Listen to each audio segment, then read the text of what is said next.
آقای دکتر خیلی متشکرم از اینکه این وقت رو به ما دادیم و من فکر کردم که اول برای بینندگان احتمالی این کانال یک مقدمه‌ای در مورد اینکه اصلا ما چرا یه همچین ویدیو رو داریم تولید می‌کنیم بعد وارد صحبت میشیم.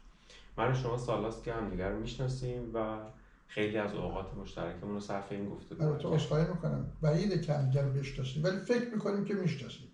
ظاهراً میشناسیم. منظورم اینه که با هم آشنایی آره آشنایی داریم. و مدت زیادی از وقتمون رو صرف این گفتگوها کردیم و هر دو فکر کردیم که این گفتگوها رو ما میتونیم با دیگرانی که ممکنه به درشون بخوره به اشتراک بگذاریم. این انگیزه اصلی ماست از تولید این ویدیوها. و صحبت آخری که با هم داشتیم این بود که با اولین موضوع در مورد اینکه شما نظرتون این هست که انسان یک ربات هست شروع بکنیم. البته بله. این موضوع 100% ولی بله انسان رباته. بله.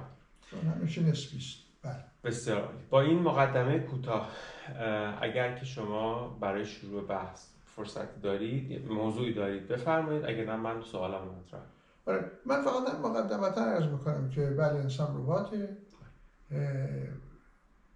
دلیل من برای اثبات حرفم این هستش که انسان در این محیط خاصی متولد میشه، بعدم از ژن خاصی متولد میشه، تاریخ خاص پشت سرش هست و فرهنگ خاصی هست. تمام اینها باعث میشه که انسان اون ذهن شکل میگیره با ارزش‌های خاص، هویت‌های خاص و بعد در واقع میره تو چارچوب، یا به قول مولوی میگه از هزاران کسی که خوشمنظر است او بداند که به صندوق اندر است. یعنی آدم میره تو صندوق‌های فریم خاص، در نتیجه حالت رباتگونه پیدا میکنه. حالا اینو با بحث و بعدا من یه مقداری دقیق‌تر عرض میکنم. حالا بفرمایید. از مقدمتون خیلی متشکرم ولی نمیخوام خیلی با سرعت وارد محتوا بشیم و موضوع اصلی بشیم. به همین دلیل اگر اجازه بدین برای منی که از فضایی میام که کمی از فضای شما دوره، با یک کمی آگاهی‌های نسبت به موضوعات کامپیوتری و این هیته میام، میخوام از شما این رو بپرسم که میشه اول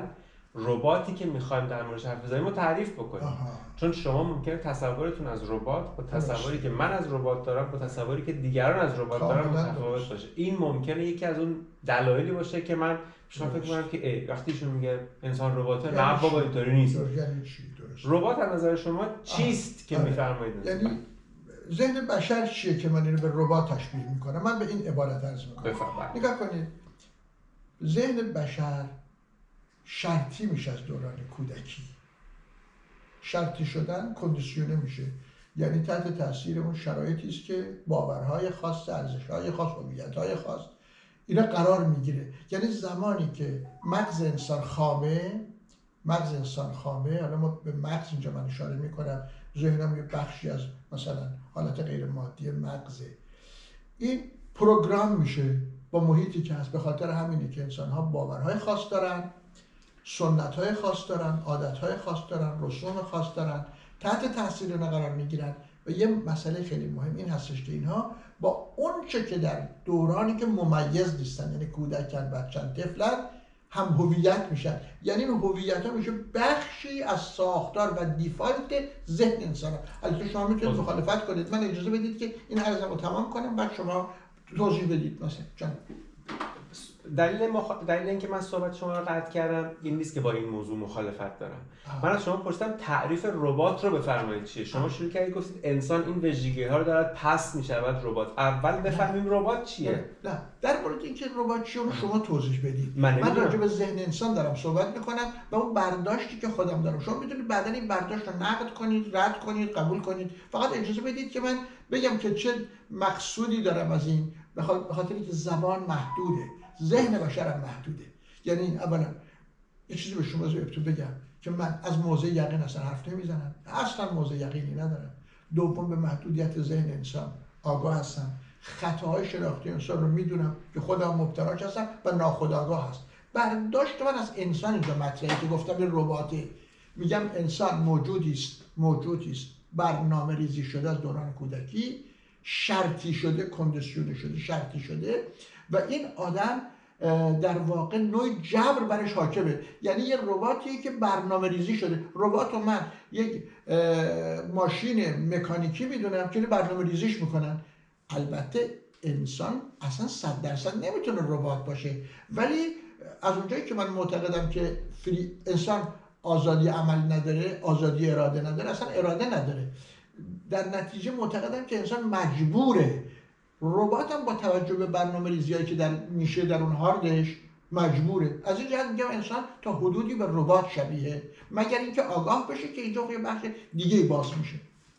تا حدودی به ربات شبیه میتونه قابل قبول باشه به جهت اینکه شما یهویی اون آیدنتیفیکیشن دارین برمی‌دارین. وقتی شما میگید انسان ربات هست و بعد میفرمایید انسان تا حدودی به ربات شبیه هست، اون دو تا جمله است که اساساً اولی کاملا میتونه غلط و دومی میتونه درست باشه. در این حدود من دارم میگم با در همین حدود بحث بکنیم، یعنی یه مقداری انعطاف داشته باشیم، چون گفتم ظرف زبان اونجوری نیست که آدم بتونه تفاهم پیدا کنه یا فهم مشترکی پیدا کنه. به خاطر همین هست که ببینید که در دنیا انسان‌ها نمیتونن با هم حرف بزنن، همدیگه رو میکشن، نمیتونن. ممکنه به قول مولوی تو همین مثنوی تمثیل جالبی داره راجع به انگور.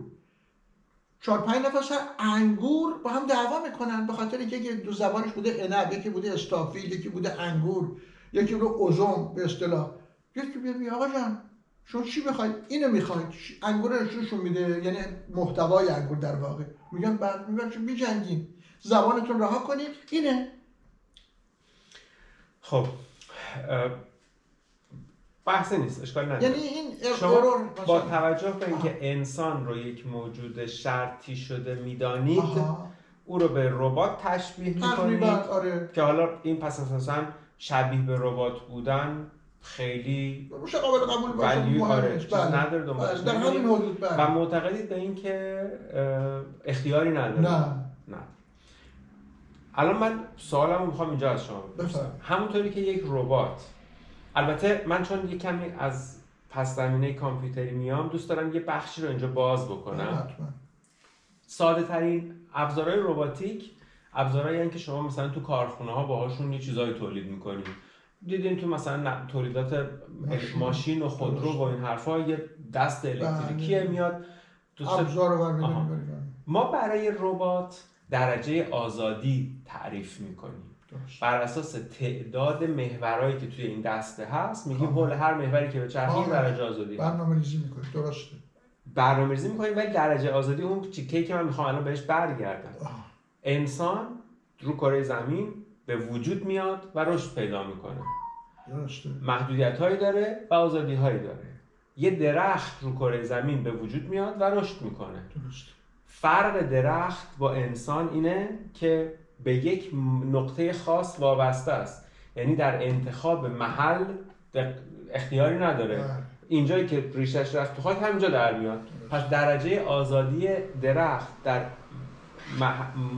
محل حرکت 0 است، اما انسان برای انتخاب محل حضور فیزیکیش یک درجه آزادی داره.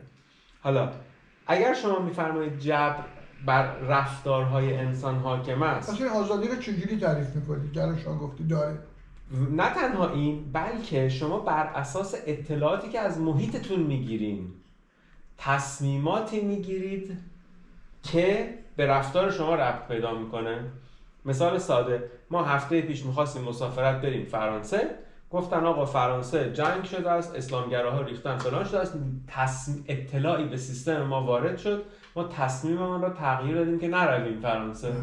این آیا آزادی هست یا نیست؟ و اگر بر اساس، چون این دیگه به برنامه‌ریزی خیلی ربط نداره دیگه، ما از دیروز به امروز اطلاع جدیدی شنیدیم و این اطلاع جدید بر تصمیم ما تأثیری گذاشت.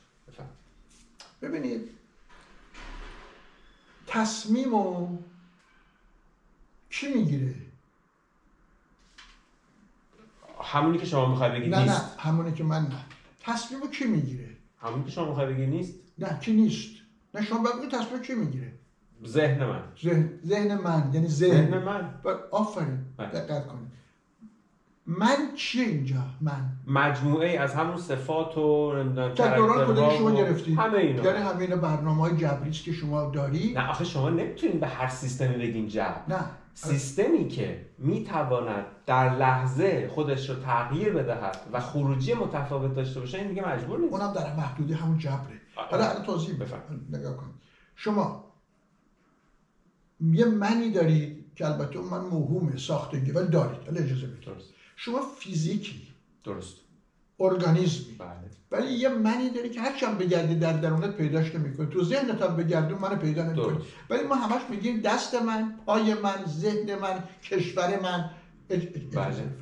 شما از دوران کودکی یه هویت‌هایی رو جمع می‌کنی، یه ارزش‌هایی رو جمع می‌کنی، یه باورهایی رو جمع می‌کنی. اونا همه تشکیل منو میدن. درست. تست شما یعنی سلیقه شما تحت تاثیر تمام اون داده هایی است که از دوران کودکی شما در محیطت میگیری. به خاطر همین هستش که شما نگاه میکنی یه بلوچ، یه عرب، یه اروپایی هر کدوم لباسای خاص خودشونو دارن. توجه کنید. یعنی در یک پاکستانی اینا هر کدوم در چارچوب‌هایی در واقع برای خود کلماتی رو که به کار میبرم قابل اینه زندانی هستن. ما در کره زمین هم تازه زندانی هستیم. یعنی ما از این کره بالاخره این مقتضیاتی رو باید رعایت کنیم. حالا دقت. بنابراین شما از دوران کودکی صاحب یه من موهومی میشید که میگید من اعتقاد دارم، من باور دارم، این سلیقه من است. ولی شما هرگز نمیتونید دقت کنید اون منو به من معرفی کنید. من شما فیزیک شما ابعادش مشخصه، رنگش مشخصه، وزنش مشخصه، همه کیفیتش مشخصه. الان هم در طب، در پزشکی، در اورولوژی، در همه رشته‌های مختلف پزشکی میتونن اینو آنالیز کنن، توضیح بدن، قواعدی که برش حاکمه، قوانینی که برش حاکمه. ولی این منو شما هر کاری بکنی نمیتونی با معرفی کنی. حالا ولی اون من که مجموعه اون چیزیست که از دوران کودکی شما گرفتید، شما در چارچوب اون من زندانی هستید. یعنی چی؟ دقت کنید. اجازه بفرمایید. یعنی انتخاب شما وابسته به اون من موهومه. اراده شما در چارچوب فیزیک شما که غریزی کار میکنه، مثل حیوانات، هممون حیوانیم. غریزه اصلا چه بخواید چه نخواید شما طبق غریزه عمل میکنید. حالا ولی اراده شما در چارچوب اون من قابل تعریفه. انتخاب شما رو اون من انجام میده. یعنی مجموعه اون داده‌هایی که از دوران کودکی شما میگیرید، ذهن پردازش میکنه و این ظرف حرکت میکنه، ارگانیسم حرکت میکنه. به خاطر اینی که یه نفر به راحتی حاضر تن به جنایت بده، یکم حاضر تن به کشته شدن بده. همه اینا طبق برنامه‌ریزی هایی که در ذهنشه از برآیند اینها این اتفاق میفته. حالا یکی رو میکشه، میگیرن اعدامش میکنن. جامعه دیده چاره نداره. ولی اگر بخواید در اصل نگاه کنید این آدم مجبور بوده. خیلی ممکنه با توجه به ویژگی در اون شرایط قرار آدم میکشتن، خیلی هم نمیکشتن. اینا همه برمیگرده به داده‌های ذهنی، برنامه‌های ذهنی، شرطی‌های ذهنی، پروگرام‌هایی که از دوران کودکی دارن، باورهایی که دارن. شما الان نگاه کنید که انواع و اقسام باورها، فرق‌ها در مقابل هم وای میسن، اصلاً هم نمیتونن به تفاهم برسن و هر کدوم در اون چارچوبای خودشون زندانی‌ان، یعنی مجبورن. فرمایش شما با وجود اینکه میتواند درست باشد پاسخ مستقیمی به عرض بنده نبود. من سوالم اینه که شما الان اولا که اگر کسی در یه چارچوبی رشد کرده باشه و یا تصمیم بگیره این به معنای اجبار است؟ ببینید اگر آزادی در تاریخ معنا داشت اجازه بدید این جنگ‌ها تموم میشد. بشر چرا نه دیگه؟ اگه بشر آزاد بود میتونست تصمیم بگیره که همدیگر نکشن. ولی الان شما نگاه کنید هزاران سال آزاده و تصمیم گرفته که بکشه. آزاد بودن ربطی با تصمیم بر نکشتن نداره. پس نه اینجا اختیار میخواد بگید داره. نه میخوام بگم ربطی نداره. یعنی میخواد بگید اختیار داره آدم بکشه یا اختیار داره نکشه. بله یه بخشی از آدم‌هایی رو میکشن، یه بخشی از آدم‌هایی رو نمیکشن. پس بخشی مجبورن بکشن، بخشی هم مجبورن نکشن. مقوله اجبار بر این موضوع به نظر من میخوام بگم کشتن نتیجه اجبار نیست. رفتار انسان نتیجه اجبار نیست. نتیجه اتفاق هست ولی نتیجه اجبار نیست. زمانی که شما میگید این آدم مجبور است به این کار، یک اتریبیوت دارین به رفتار این آدم میدید که اون اتریبیوت ضرورتا حداقل با عقل ناقص من بر این فعل مترتب نیست. شما میگید همه چی اتفاق میفته. همه چیز اتفاق میفته اما این بر پشت این اتفاقات چی هست؟ پدیده‌های اتفاقی تعریف دارن. پدیده‌های اتفاقی اجبار پشتشون نیست. آزادی پشت اختیار هست. پدیده‌های اتفاقی پشتشون تصادف یعنی احتمال وقوع اتفاقات مختلف یکسان است. همون اندازه‌ای که یک اتمی ممکن است الکترونش به سمت راست حرکت بکنه، همون اندازه احتمال داره به سمت چپ حرکت بکنه، همون اندازه به سمت. به نظر من اجباره. نه خب این تعریف این آزادی نداره که این نظر شما چیست؟ ما راجع به نظر شما صحبت الکترون اگر بخواد اجازه بدید، پس جهت خودش رو نمیتونه خودش تعیین کنه. اتفاق نه، نکته دقیقاً اینجاست. این میشه اون تعریفی که من از نگاه علمی وقتی میام به سمت موضوع نگاه میکنم با تعریفی که شما شاید از زاویه جامعه من تعریفی ندارم اصلا. من تعریف دارم. من تعریف اصلا ندارم. الکترونی چرا این اختیار هست؟ چون در جهان میلیاردها الکترون وجود داره. یکی از این الکترون ها اینوری میره، یکی اونوری میره، یکی اینوری میره. این معنای دقیق اختیار است. اختیار نیست که اون از خودشون اختیار ندارن. این اتفاق میفته. ببخشید معذرت من گفتم اختیار، گفتم اتفاق بگم نه اتفاق موافق. یکی از الکترون ها اینوری میره که این تعریف پدیده تصادفی این بله اتفاق میفته. خب من موافقم با این بحثی ندارم. اما این به معنای اجبار یا اختیار نیست. این دوتا اصلا دوتا معنی. شما دارید سیب و با پرتقال مقایسه می‌کنید. اصلا شما این بحث توجه کنید، اختیار اصلا اینو بذارید کنار بخواسته برای همه چی اتفاق میفته. خب آره دیگه اتفاق میفته. نه شما میگید جبری. حالا اجازه بدید این اتفاق میفته در حیطه اختیار ما هست یا نیست؟ اختیار ما برایش تاثیر داره حتما. وقتی اتفاق میفته بله. اختیار شما که قبلا توجه کنید شما که اختیارتون فعلا در اختیار منه، یعنی منی که از قبل پر شده، اجازه بدید شکل گرفته، اون عمل میکنه. اگر اتفاقی میفته در چارچوب اون برنامه‌ریزی‌های ذهنی و داده‌های ذهنی شماست که از باورهای شماست. نیست. الان من عرض می‌کنم خدمتتون، یه درخت وقتی به دنیا میاد، این درخت مجبور است در اینجا رشد کنه. اما در 5 روزگی این نهال یه گوسفندی میاد درخت رو میخوره میره. درست. رشد نکردن این درخت نه به خودش ربط داشت، نه به رفتارش ربط داشت، نه به گرمای محیط ربط داشت، نه به هیچی، به اون گوسفنده ربط داشت. رشد کردنش که به همیشه نه، ما راجع به نکردنش میخوام بگم اتفاقات همه بر مبنا به غیر از پدیده‌های تصادفی اتفاقات دیگری هم در رویدادها تأثیر دارن. 100%. شما اگر تلفنتون برای من این اتفاق افتاد، تلفنم تو دستم بود، پله رو ندیدم، خوردم زمین، پام شکست. من مجبور بودم پام بشکنه؟ نه. اگه تلفنم گذاشتم تو جیبم پام نمیشکست. نه این مثال ببینید نگاه کنید، اصلا مثلا میخوام بگم بحث ما تأثیری نداره. ببین ما راجع به ببینید بحث من در چارچوب اینه. ببینید من میگم انسان، ذهن انسان از دوران کودکی برنامه‌ریزی میشه، تو محیطی که هست شرطی میشه، عادتمند میشه. بله.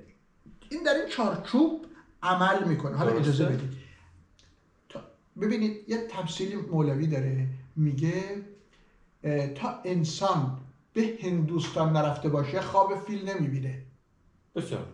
یعنی باید انسان ایده از فیل داشته باشه تا خوابش رو ببینه. بنابراین انسان در چارچوب اون چیزایی است که دیده و حس کرده. ممکن است ترکیب اینا یه اسب بالدار هم در ذهنش درست کنه. پس بنابراین انسان وقتی منش یا تصویر ذهنی که از خودش داره یا ایگو، اینا شکل نفس، این شکل میگیره در چارچوب اون انسان زندانی است. به خاطر اینکه از اون چارچوب نمیتونه بره بیرون. چرا نمیتونه بیرون؟ ایده ای نداره از چیز دیگه. ولی این به معنای اجبار نیست در رفتارهاش. نه ببین کلمه ببین این بحث کلمه رو بخوام مثلا تکرار بکنیم، من نمیخوام بحث فلسفی کنیم، میخوام بحث خیلی راحت کنیم. ببینید ما در چارچوب خودشناسی داریم صحبت میکنیم، بحث فلسفی نمیکنیم. من میگم که ببینید بحث من اینه، شما تو این قضیه که من توضیح میدم نقد کنید. جالبه چون میخوام برای شنونده یه کاربردی داشته باشه، وگرنه ما همینجوری نمیخوایم با هم چالش کنیم. ببینید من میگم که انسان در یک چارچوب‌های زندانی و محصور میشه، در حصارهای میمونه. در اون حصارها انسان‌ها نمیتونن با هم تفاهم کنن، چون هر کدوم در چارچوب خاص خودشون هستن.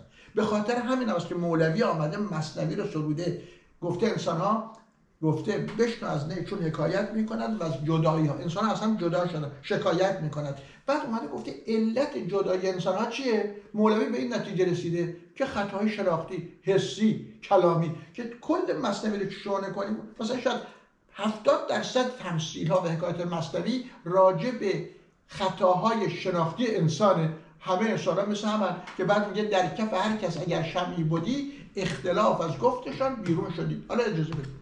پس وقتی من میگم انسان در یه چارچوبه گیر میکنه، یه فرانسوی، یه روسی، یه امریکایی، یه عرب، یه مسلمان مثلا ایرانی یا حالا هندی، هر کدوم یه دنیای خاص خودشونو دارن. اینها در این چارچوب ها از نظر فیزیکی رشد میکنن، از نظر فیزیکی رشد میکنن، ولی ذهن تابع اونه. حالا تابع شرطی های دوران گذشته، محیط گذشته، تاریخ گذشته، ژن گذشته که در دی‌ان‌اشون هست. حالا ولی نتیجهش اجبار نیست. نه اجبار. ببینید اونا در اون چارچوب ها عمل میکنن. ما میخوایم ببینیم که انسان ها چرا نمیتونن ما آشتی کنن. بحث ما اینه اصلا. یعنی چرا انسان ها به تفاهم برسن؟ چرا این همه اختلاف وجود داره؟ چرا این اختلاف خلق از نام افتاد چون به معنا رفت آرام افتاد؟ اصلا بخوام چرا بشر نمیتونه با هم صلح بکنه؟ مثلا اینه. مگر اجباری که من میگم اگر اجبار نباشه یک نفر فلسطینی یک اسرائیلی هم دیگه رو نمیکشن. چرا میکشن؟ چرا اگر آزاد بودن میشستن با هم حرف میزدن. به نظرم اون موضوع یه صحبت دیگه. رباتن دیگه، جفتشون رباتن، هر دو رباتن. اگر ربات نبودن میشستن با هم حرف میزدن. من اصلا کاری ندارم کدوم حق دارن کدوم ندارن، یعنی تعریف داره، در حقوق بین الملل تعریف داره، در حقوق بشر تعریف داره، در مذاهب تعریف داره، در فقه ها تعریف داره، در سنت ها تعریف داره، در بودیسم، در فلسفه ها تعریف داره. ولی دقت کنید اگر انسان ها ربات نبودن به اجبار عمل نمیکردن میشستن با هم حرف میزدن ولی همدیگه رو میکشن. آقای پوتین میره اوکراین در مقابل اون همینطور همه جا. و اصلا نگاه کنید بذار راحت تو کنم، تا زمانی که من وجود داره، نفس وجود داره، ایگو همه یکیه، انسان‌ها به تفاهم نمیرسن، همه با هم اختلاف دارن. تا زمانی فرو نپاشه انسان‌ها آزاد نمیشن. آزادی در بیرون نیست، آزادی در درون انسان. هیچ انسانی آزاد نیست. تازه در دموکراسی انسان‌ها دنبال آزادی هستند که فرقه خودشون رو تبلیغ کنن، نفرت خودشون رو نشون بدن. برید نگاه کنید تو خیابون‌های کشورهای غربی چی می‌گذره؟ دستا بالاست دارن شعار میدن، هر کدوم شعار خودشونو میدن. من کاری ندارم که حق داره کی نداره. دقت کنید یعنی همه در یه چارچوب‌های گیر کردن، نمیتونن با هم حرف بزنن. زن و شوهرم همینطوره، بچه‌های خانواده هم همینطوره، آدمای یه شهر هم همینطورن. کشورهای ما چقدر اختلاف وجود داره. ناسیونالیسم رو شما نگاه کنید، انسان‌ها با ناسیونالیسم شرطی میشن، با ایسم.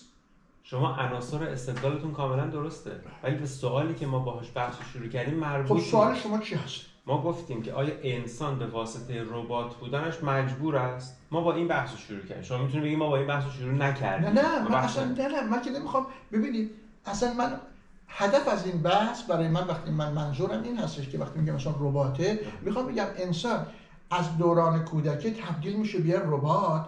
ربات‌های مختلف با برنامه‌ریزی‌های هاردویر اجازه بدید ارزم مختلف اینا میشن و با هم اختلاف دارن تا برسن به آگاهی اورنس و کانشس که بتونن متوجه بشن. اون باشه آخه مطمئن نیستم اگه اون چون میدونید این وقتی شروع انسان‌ها رباتن خب باشه. حالا چی؟ حالا این بده مثلا یا خوبه یا نتیجه‌ای داره؟ بحث اخلاقی ما نمی‌کنیم. اصلا نتیجه‌ای داره. بله رباتن که نتیجه داره. وقتی من میگم انسان ها رباتن، در واقع دارم به انسان میگم انسان تو رباتی، بشناس خودتو بشناس. یعنی اینی که رباتی بشناس و اجازه بده این آگاهی سبب بشه که انسان از این ربات گونه بودن آزاد شه، اون اختیار رو برای صلح و آشتی تفاهم پیدا کنه. اگر میشه اگر نمیشه من نمیدونم، اجازه بدید. ولی انسان بیاد از هزاران کس یکی خوشمنظر است کو بداند که به صندوق اندر است. شما وقتی میگید انسان رباتی در ذهن خودتون ممکنه این تصور داشته باشین یه از این سگای اسباب بازی اینا رباتن دیگه. 100 یورو ما رفتیم دادیم در مغازه در حد این که مثلا اینجا بور بره مثلا این ترشو بالا کن. خب این ربات ولی اینقدر خاک بر سر نیست دیگه. نه بحث خاک بر سر اصلا من بحث اخلاقی ارزشی نمی‌کنم. نه توانایی‌اش بیشتره. یعنی میخوام بگم این ربات سیستم‌های ذهنیش اینقدر پیچیدگی‌هایی داره که میتونه به اطلاعات محیط، میتونه به سرایش تصمیم‌های مختلف بگیره. درسته. و این یعنی تو بحث تکنولوژی دقت کنید. من اصلا به هوش انسان اجازه بدید اینجا بیم تفکیک قائل بشیم. اساساً اینی که انسان میتونه دستاوردهای علمی داشته باشه من شک ندارم. ما راجع به اون حرف نمی‌زنیم.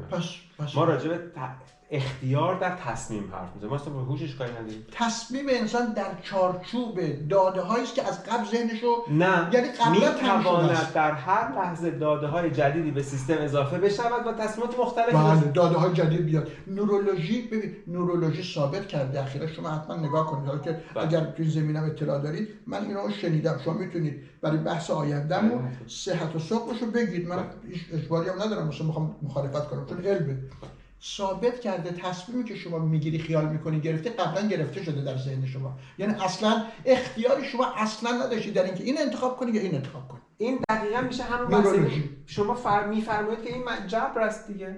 نه ببینید تصمیمی که شما قبلا گرفتید کلمه جبر ببینید من میخوام بگم که انسان تصمیمی که شما قبلا گرفتید اتفاق نیست. من میخوام بگم انسان رباتی است که پر شده رباتگونه عمل میکنه همدیگه رو میکشن هزاران سال میکشن. سوال اول من این بود وقتی شما میگی ربات گونه عمل میکنه شما یه معنای از ربات رو باید تو ذهنتون داشته باشید. من سوال اول بود که اونو تعریف کنید. شما بگید ربات گونه یعنی چی؟ ربات یه برنامه‌ریزی ذهنی بهش میدن به صورت مکانیکی عمل میکنه. آیا میتواند خارج از اون چارچوب عمل کند یا نه؟ ربات نمیتونه انسان ولی میتواند.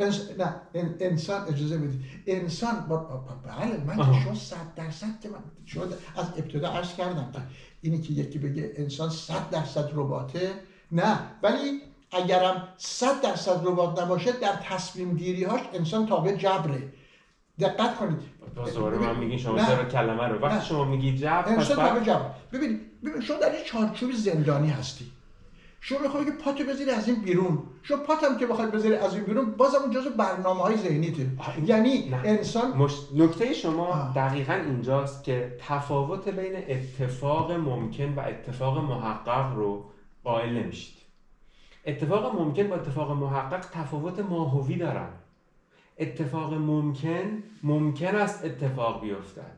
شما یه تاس دستتونه تاس میریزید چقدر احتمال داره 1 بیاد؟ 1/6. چقدر احتمال داره 6 بیاد؟ بازم 1/6. ممکنه 4 بیاد؟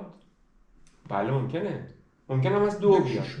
اما وقتی تاس رو ریختین و نشست یکی از اون 1/6 ها محقق شده است. شما نمیتونید اینجا بگین این از قبل برنامه ریزی شده بود.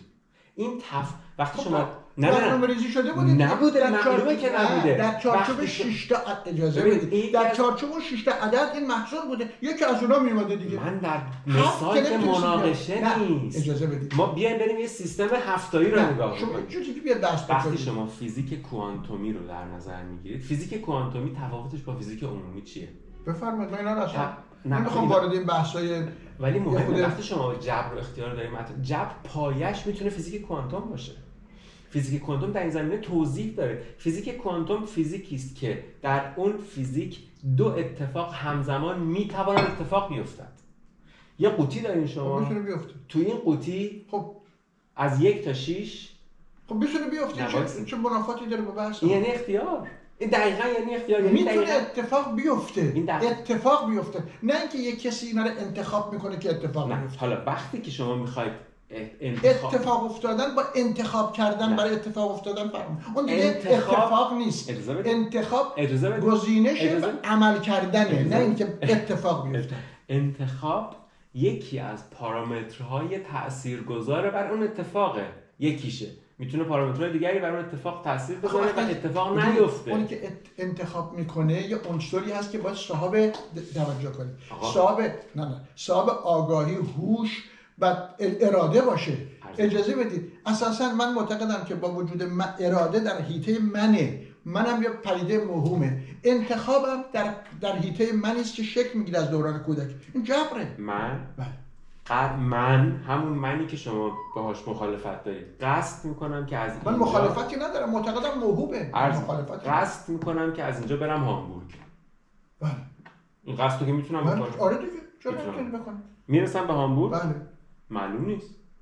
چون در تصمیم من، در انتخاب من، لاستیک ماشینم هم دخالت داره. من لاستیک ماشینم ترکید، بنده رفتم ته دره، من به هامبورگ نمیرسم. خب این که عرض من تایید اصلا اینطوری یعنی جبر، یعنی شما دیگه ببینید شما الان ببینید تصمیم میگیرید، اجازه بدید تصمیم هامبورگ، تصمیم گرفتن به رفتن شما هامبورگ رو میشناسی، بله. سفر رو میشناسی، بله. تصمیم میگیری برو هامبورگ. من این تصمیم میگیرم. آره من وجود نداره اصلا، ولی من تصمیم میگیرم. حالا همونی که وجود نداره ولی تصمیم میگیرم. نه اجازه بدید، من وجود نداره. شما یه پردازش، شما یه ایده دارید از شهری به نام هامبورگ، یعنی چه ذهن. من ایده ندارم، یه جماعتی دارن اونجا زندگی میکنن، یه شهریه، یک واقعیت فیزیکیه. اطلاعات واقعیت فیزیکی که در ذهن شماست دیگه. اگه ایده نداشته که هامبورگ نمیرفتی، میرفتی یه جای دیگه. خب شما میخوای بری هامبورگ. خب شما اراده میکنی بری هامبورگ، اراده میخوای بری هامبورگ، ماشین در اختیارته، سوار میشی. این به جبر اختیار چه چیزی داره؟ نه شما میگی وقتی تصمیم میگیری میری اونجا، این یعنی که از قبل تصمیم گرفته بودی؟ نه من تصمیم نگرفتم. من اگه فردا تصمیم بگیرم نه ببینید تمام اینا در ذهن پردازش میشه و بعد برآیندش اینه که شما ماشین سوار میشی میری هامبورگ. ولی از قبل تعیین شده نیست. اجازه بدید، دقت کنید، کسی اینو تصمیم نمیگیره، کسی اینو انتخاب نکنه. it happens، این اتفاق میفته. همه چیز اتفاق میفته. نه شما از قبل میتونید فکر کنید همه چیز اتفاق از قبل هم انتخاب کنید، باز قبلش it happened، یعنی همه چیز اتفاق میفته. نه اینی که توسط شما انتخاب میشه و شما اراده میکنی که این اتفاق بیفته. جمله شما در این شرایط اپلیکیبل نیست.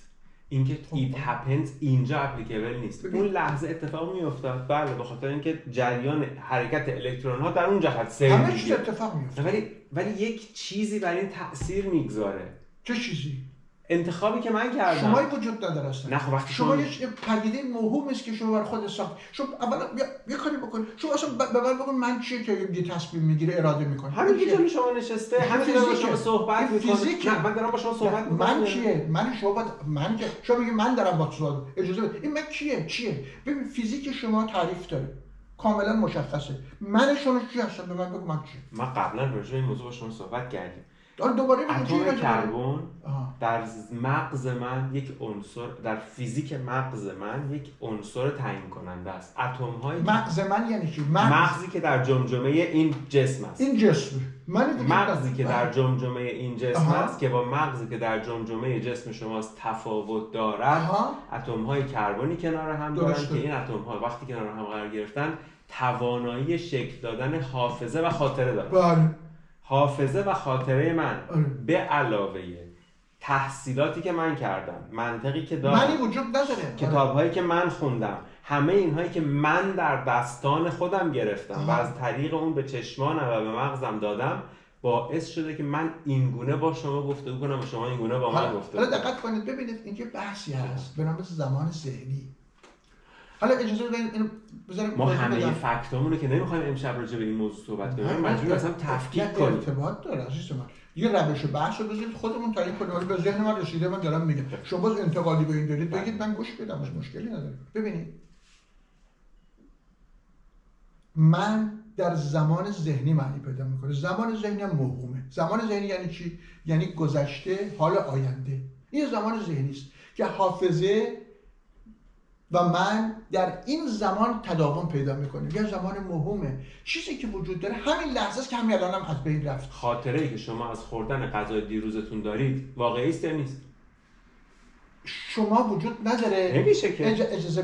اجازه بدید. آخه شما نه از پایه داستان ایلوژنه. سوال من مشخصه. توهمه. خاطره ای که شما از غذایی که دیروز خوردید دارید واقعی است یا نیست؟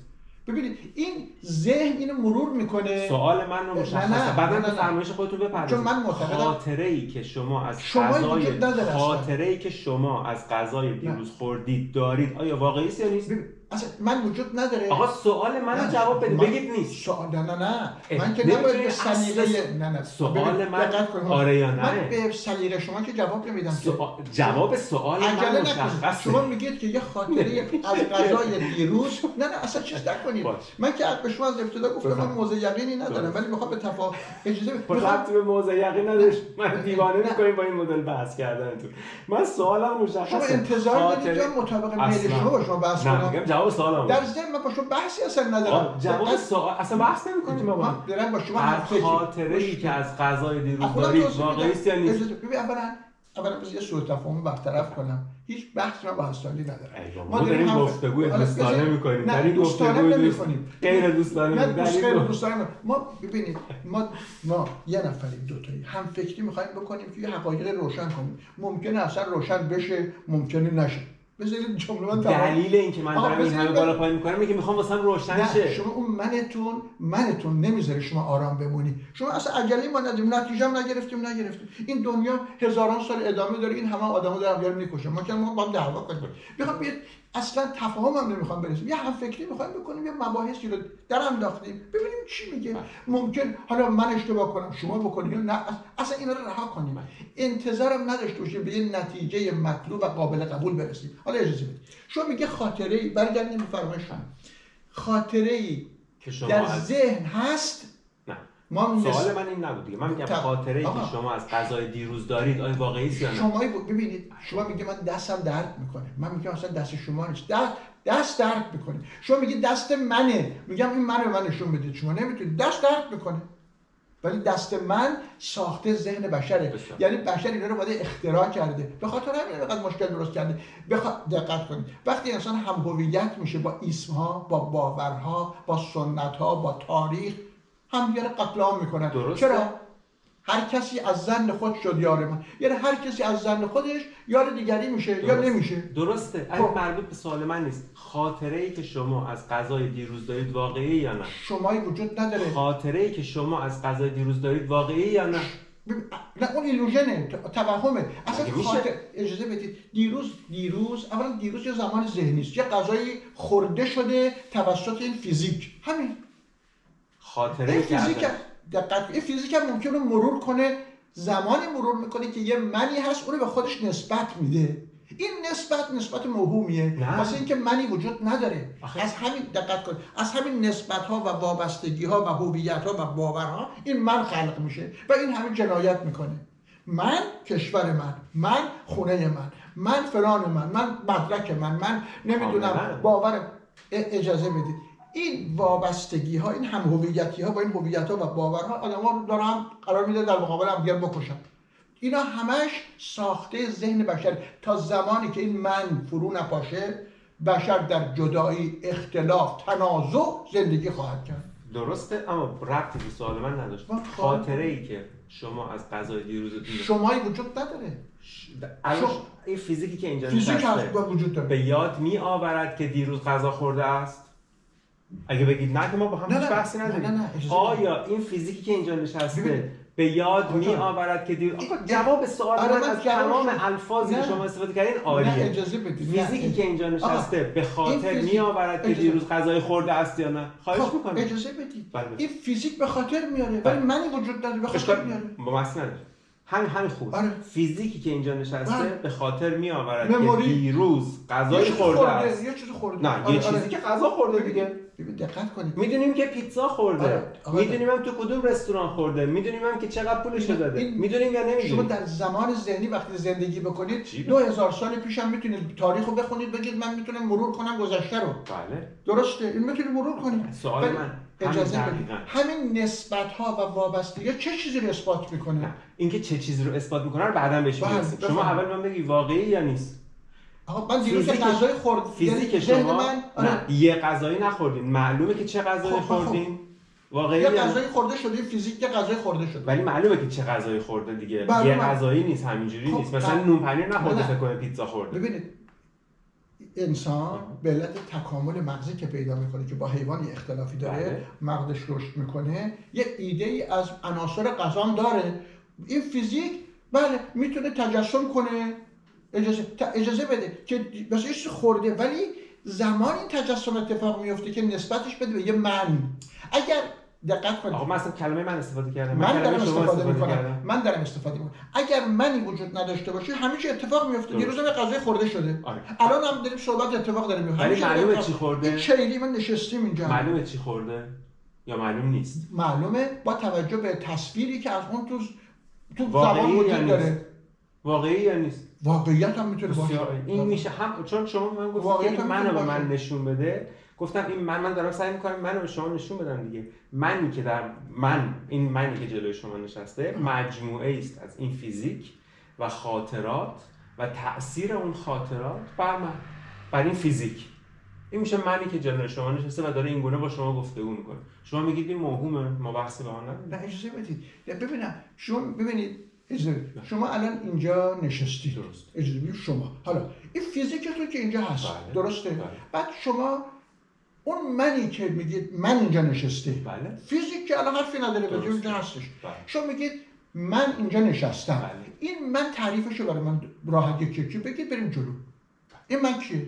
شما الان خدمت کاملا مثال خیلی واضح براتون میذارم. شما الان عکس هایی که در تلفن همراهتون در فضای ابری سیو کردید اینا وجود دارن یا وجود ندارن؟ من اصلا ببینید شما جلو من نشستید میگید من، اجازه بدید این منی که دقت کن اصلا ندیم که تو فضا شما میگید من الان مقابل شما نشستم، شما این منو از فیزیک جدا میدونی یا یکی میدونی؟ نه من همون یکی میدونم اتفاقا. پس بخشی از همونه. یعنی اجازه بدید فیزیک اکانت گوگل شما. نه اون اصلا کاری نداره. من اکانت گوگل نه اجازه بدید. من که پیش نشستم بدن شما بخشی از منتونه یا منتون بخشی از بدنتونه؟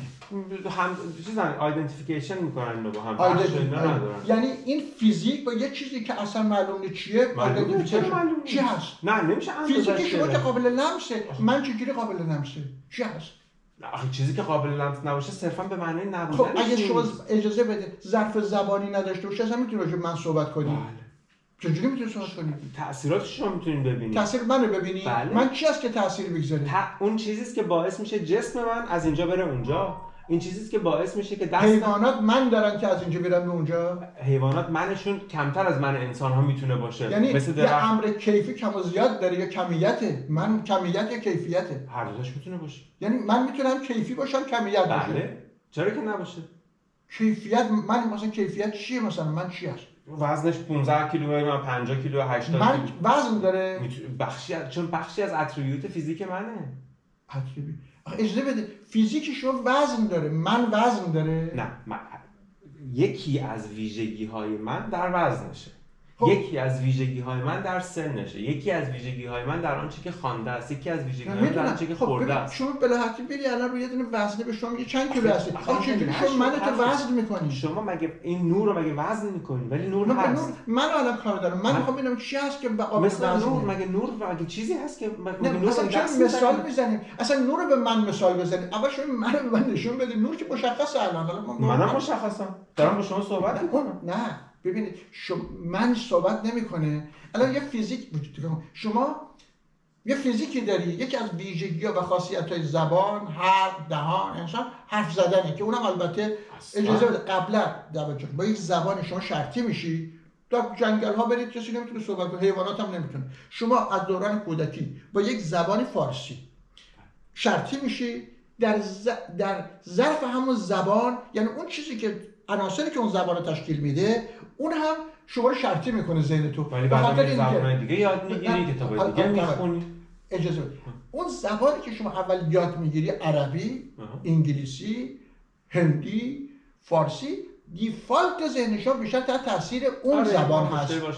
درست. حالا یعنی دیفالت ذهن شرطی میشه شما، یعنی شما در چارچوب اون زمان هم زندانی هستی. همونی که شرطی میشه همونی که همونجا شما نشسته دیگه. اجازه بده.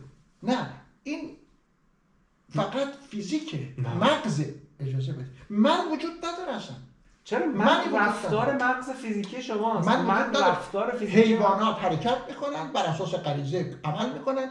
ذهن بشر یه خود رشد کرده، مقداری مثلا دستاوردهایی داره ولی منی نداره. من رو بشر خلق کرده، این همه جنایت باش میکنه. من یعنی غرور، من یعنی تفرعن، من یعنی باورهای جزمی، من یعنی سواد، خاطرات، من یعنی فکر، من یعنی بحث، من یعنی گفتگو، من یعنی تعامل، همه اینا هم هست. اگه شما با یه چاقویی میری آدم میکشی و با یه چاقویی میری پنیر میبری رو نون، این که چاقو بد نمیکنه که. اینکه شما از من بد استفاده کنید که من رو موهوم نمیکنه. فکر ببین، انرژی تبدیل میشه به فکر هم تبدیل میشه به انرژی. نه این از چیزی ما نداریم. پس چی هستش؟ انرژی تبدیل میشه به ماده، ماده هم تبدیل میشه به انرژی. این میشه فکر ماده است. فکر ماده است. بله بسیار قبول. بحثی ندارم. بس حالا الان بحث اینه، شما اینجا نشستی؟ نه. اگرم بخوای منو اثبات کنی، باز اون منی که موهومه میخواد خودش اثبات کنه. مثلا نمیخوام اثبات کنم، من خودم سوال می‌کنم. همه چیز اتفاق میفته. هیچ منی هم وجود نداره. من رو بشر اختراع کرده و اینقدر میگه من براش خیال میکنه که واقعا همین من انسانان اصلا جدا کرده. من دارای یک باورهای خاص هستم، هویت‌های خاص هستم، ایسمای خاص هستم، آرزوهای خاص هستم، سلیقه‌های خاص هستم. شما همین جدایی‌ها اتفاق افتاده بین بشر. تا زمانی از گاو جداست یا نیست؟ نه، بخاطر اینکه درک کار نداره. چه فرق می‌کنه؟ ما راجع به انسان داریم صحبت می‌کنیم. نه انسان هم یه جورشون گاوه، یه جوری درخت. انسان حیوانه. یه مقدار مغز تکامل پیدا کرده. درسته. اون منم ساخته. حیوانات من ندارم. اونو نساخته. اون نتیجه تکامل همون مغز است اتفاقا. دقیقاً اون منی که شما میگید که دارید میبرید زیر سوال یا اساساً نفیش میکنید. موهومه. نه اوکی، از نظر من وقتی شما به یک موضوع واقعی میفرمایید موهوم، یعنی دارید نفیش میکنید دیگه. اون نتیجه تکامل واقعی همین فیزیکه که اینجا هست و نتیجه تکامل مغز.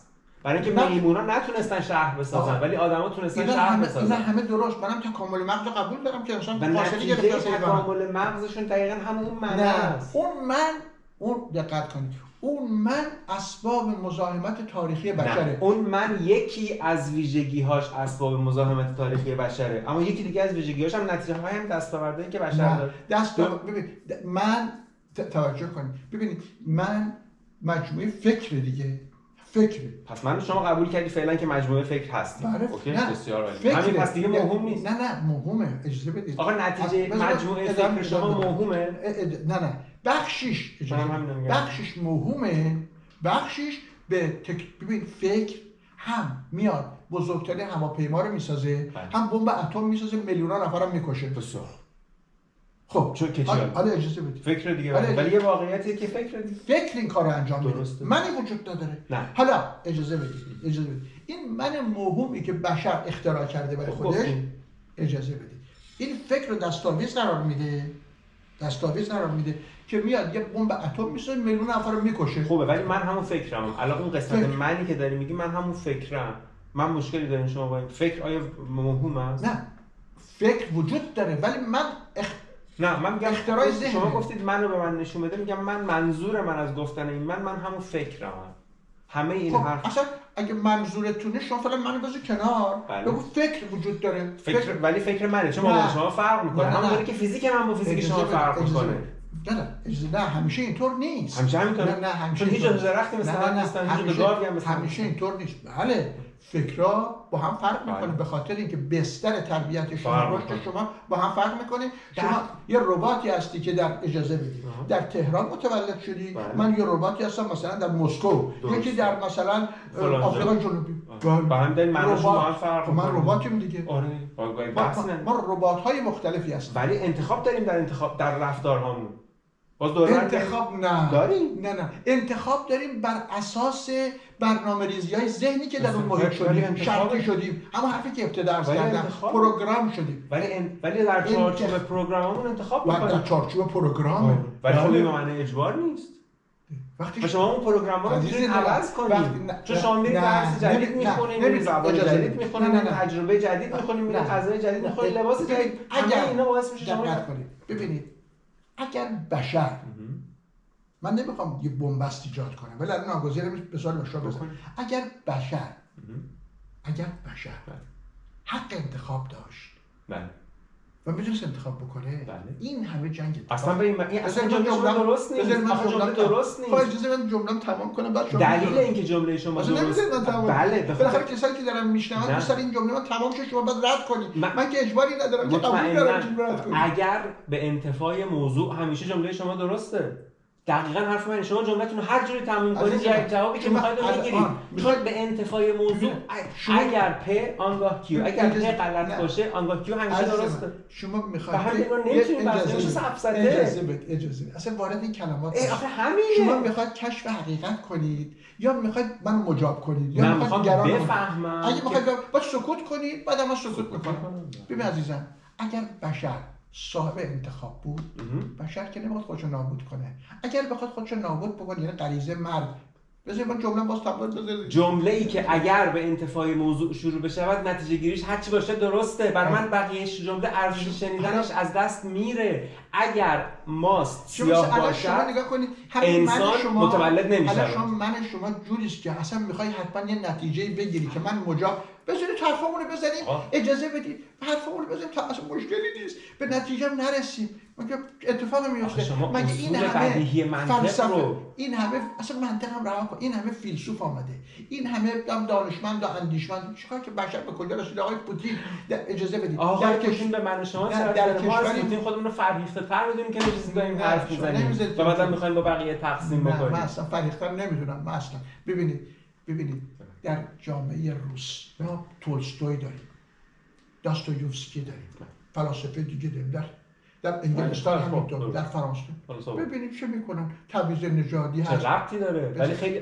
بذارید با من جمله نمی‌واسم اجازه بدید نگاه کنید من اصلا بحث رو چیز میکنم شما ببینید اگر بشر حق انتخاب داشت خب دقت کنید این همه مثلا یه هزاران نفر در پاریس شورش میکنن اجازه بدید یا در انگلستان من خودم شاهد بودم مغازه ها رو میزدن آتیش میزدن در میرن برج های امریکا رو فلان اگر بشر حق انتخاب داشت این کارا رو میکرد چرا نکنه هیتلری پیدا میشد چرا نکنه چه ربطی داره اصلا این دوتا نتیجه هم نیست یعنی پس بشر انتخاب اجازه میتونه انتخاب بکنه بکشه یا نکشه. من الان میخوام بگم اینو یه پله قبل‌تر اگر بشر حق انتخاب داشت آیا این کار را میکرد این جمله چون اگر با فرض ناسوا نتیجه جمله همیشه اجازه بدید شما میگید چه فرقی نمیکنه چه هیتلر میومد یا نمیومد مثلا نمیخوام نه میخوام بگم ربطی به انتخاب نداره پس به چی داره به هر چیزی ممکنه شده به انتخاب ربط نداره اگر شما بگید جمله شما چی بود شما گفتید اگر بشر حق انتخاب داشت آیا هیتلر بشر را میکشت چه ربطی داره من میگم اگر بشر حق انتخاب داشت خب بر اساس این انتخاب یه انتخابی میکرد که صلح و آشتی بر نه ممکنه اونوریش انتخاب یعنی همین این میشه جبر دیگه نه اونوریش انتخاب کرد بشر عزیزی دلم ببین این چطوری اگه به میل شما باشه میشه انتخاب اگه به میل من باشه میشه نه اتفاقا من نمیگم میل من درست همینو میخوام بگم یعنی من میخوام بگم که هیتلری باید میومد نباید نلسون ماندلا آماده است نلسون ماندلا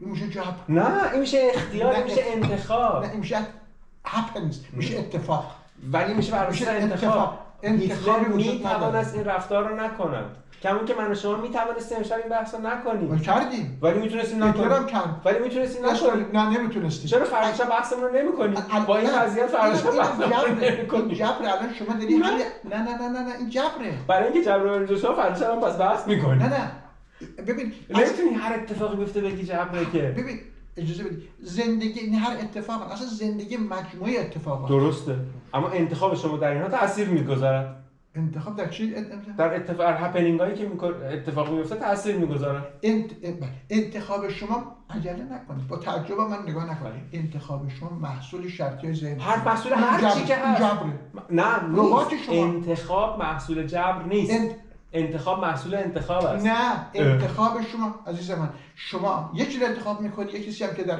امریکا چیزی انتخاب میکنه ربطی داره اون برای خودش انتخاب میکنه من برای خودم انتخاب میکنم برای خودم چیه برای خودش انتخاب میکنه ذهن شرطی او اونجور شکل گرفته انتخاب میکنه ذهن شرطی شما فقط سفسطه و مغلطه میکنی والا من شما رو هرگز متهم نمیکنم که سفسطه مغلطه ولی خب من چیزی که دارم میشنوم به غیر از این الان ببینید شما الان در این بحث من که دارم سوال میپرسم نه شما در این بحث یه مشکلی دارید به نظر من. دنبال یه نتیجه‌ای هستید. من دنبال نتیجه نیستم. بذارید فقط استدلال می‌کنم جمله رو تمام. بحثم می‌خوام اینجا تمام کنیم. ببینید الان با تو اینجا صحبت کردیم.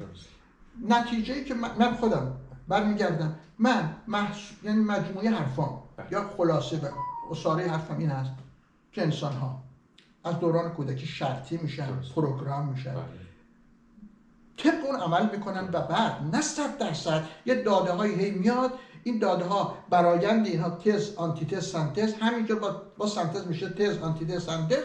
ولی انسان در چارچوب های جبری محصوره. دلیلش هم این هست که تاریخ بشر، جمله میگم تمام میکنم، این که میگن گذشته چراغ راه آینده است، هم چیزی وجود نداره. هرگز گذشته چراغ راه آینده نیست، چون بشر در یه محدودهای مجبوره، به خاطر همین هم آدم میکشه. زمانی میتونه این اتفاق دیگه نیفته که من بشر، نفس، ایگو این فرو بپاشه، یعنی انسان این من موهوب رو نداشته باشه. وقتی